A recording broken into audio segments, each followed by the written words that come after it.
ఈ రోజు వీడియోలో 2024 జూలైలో మన తెలుగులో థియేట్రికల్ గా రిలీజ్ అయిన సినిమాలేంటి, వాటి బాక్స్ ఆఫీస్ రిజల్ట్ ఏంటనేది తెలుసుకుందాం.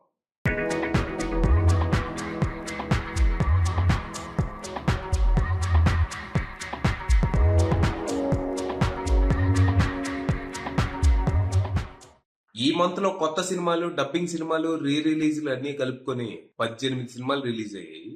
వీటిలో రీ రిలీజ్లు పక్కన పెట్టేస్తే కొత్త సినిమాలు 15 రిలీజ్ అయ్యాయి. 15 అంటే ఈ నంబర్ యాక్చువల్ గా చాలా అంటే చాలా తక్కువ. ఈ మంత్ లో తక్కువ సినిమాలు రిలీజ్ అవడానికి ప్రధాన కారణం లాస్ట్ మంత్ రిలీజ్ అయిన కల్కి. జూన్ ఎండింగ్ లో కల్కి సినిమా రిలీజ్ అయ్యాక ఆ ప్రపంచంలో కొట్టుకుపోవటం ఎందుకులే అని కల్కి రిలీజ్ అయిన 2 వారాల దాకా ఇంకా ఏ సినిమా రిలీజ్ కాలేదు. జస్ట్ మన తెలుగులోనే కాదు, హిందీ, తమిళ్లో కూడా కల్కికి పోటీగా ఏ సినిమా రిలీజ్ అవ్వలేదు. హిందీలో అయితే ఏకంగా అజయ్ దేవగనే తన సినిమా పోస్ట్ పోన్ చేసుకున్నాడు కల్కి దెబ్బకి. సో కల్కి దెబ్బకి జూలైలో తక్కువ సినిమాలు రిలీజ్ అయ్యాయని చెప్పొచ్చు. ఇక ఈ 15 సినిమాల్లో హిట్ అయిన సినిమాలు 2 కాగా డిజాస్టర్లు, డిపాజిట్ కోల్పోయిన సినిమాలు 13. ముందుగా హిట్ అయిన సినిమాల విషయానికి వస్తే రాయన్. ధనుష్ 50వ సినిమాగా తన డైరెక్షన్ లోనే వచ్చిన ఈ సినిమా ఇప్పటి వరకు 150 కోట్ల వరకు కలెక్ట్ చేసి బాక్స్ ఆఫీస్ దగ్గర సూపర్ డూపర్ హిట్ గా దూసుకుపోతుంది. తెలుగు వరకు ఈ సినిమా సూపర్ హిట్ గా నిలవచ్చేమో గానీ తమిళ్లో మాత్రం ఈ సినిమా బ్లాక్ బాస్టర్ అవబోతుంది. మొత్తానికి విజయ్ సేతుపతి 50వ సినిమా లాగే ధనుష్ 50వ సినిమా కూడా తనకి గుర్తుండిపోయే సినిమా అయిపోయిందని చెప్పొచ్చు. ఇక రెండో హిట్ విషయానికి వస్తే Deadpool and Wolverine. Marvel Cinematic Universe లో భాగంగా వచ్చిన ఈ సినిమా ఇండియాలో ఇప్పటి వరకు 150 కోట్లకు పైగానే కలెక్ట్ చేసింది. తెలుగు డబ్బింగ్ వర్షన్ కూడా బాగానే పర్ఫామ్ చేసింది. సో ఈ మంత్ లో హిట్ అయిన 2 సినిమాలు డబ్బింగ్ సినిమాలే అవటం మన తెలుగు ఇండస్ట్రీ కొత్త ఏం కాదు. ఇక డిజాస్టర్లు, డిపాజిట్లు కోల్పోయిన సినిమాల విషయానికి వస్తే ముందుగా డిజాస్టర్స్, భారతీయుడు 2. భారీ ఎక్స్పెక్టేషన్స్ తో క్లాసిక్ మూవీకి సీక్వెల్ గా వచ్చిన ఈ సినిమా మొదటి ఆటకే నెగిటివ్ టాక్ తెచ్చుకొని వీకెండ్ కే బాక్స్ ఆఫీస్ దగ్గర చేతులు ఎత్తేసింది. తెలుగులో 25 కోట్ల బ్రేక్ ఈవెన్ టార్గెట్ తో బరిలో దిగిన ఈ సినిమా ఫైనల్ రన్ లో 13 కోట్ల వరకు మాత్రమే రికవర్ చేసి 12 కోట్ల నష్టాలను తెచ్చిపెట్టింది. తెలుగులో 12 కోట్లే, తమిళ్లో 90 కోట్ల వరకు బొక్కొచ్చిందంట.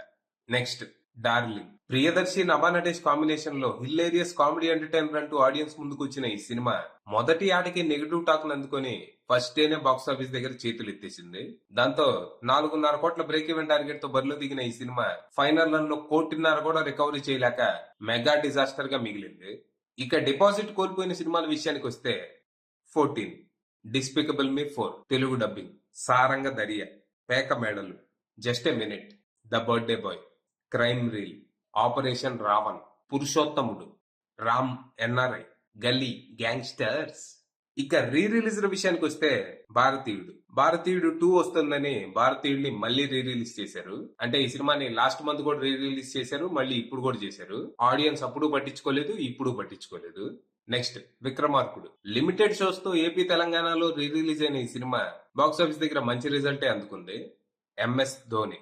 ఈ సినిమా రీ రిలీజ్ అయిందన్న విషయం నాలాంటి సినిమా పిచ్చోళ్ళకి తప్ప సాధారణ జనాభాకి తెలిసి ఉండదు. అందుకు తగ్గట్టే ఈ సినిమాను కూడా ఎవరు పెద్దగా పట్టించుకోలేదు. సో మొత్తానికి ఇది జూలైలో మన తెలుగు సినిమా బాక్స్ ఆఫీస్ పరిస్థితి.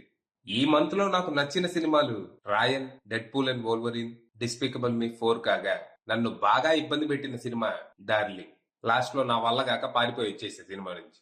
మొత్తానికి ఈ నెలలో తక్కువ సినిమాలే రిలీజ్ అయినప్పటికీ బాక్స్ ఆఫీస్ మాత్రం కొద్ది వరకు కలకల్లాడింది, థ్యాంక్స్ టు కల్కి. జూన్ లోనే కాదు, జూలైలో కూడా ఎక్కువ కలెక్ట్ చేసిన సినిమా కల్కినే. ఇంకేంటి మరి, ఈ మంత్ లో మీకు బాగా నచ్చిన సినిమా ఏంటి, మిమ్మల్ని బాగా ఇబ్బంది పెట్టిన సినిమా ఏంటి చెప్పాలనుకుంటే కామెంట్ చేయండి. అవసరం లేదనుకుంటే tata, bye bye, see you. అది విషయం.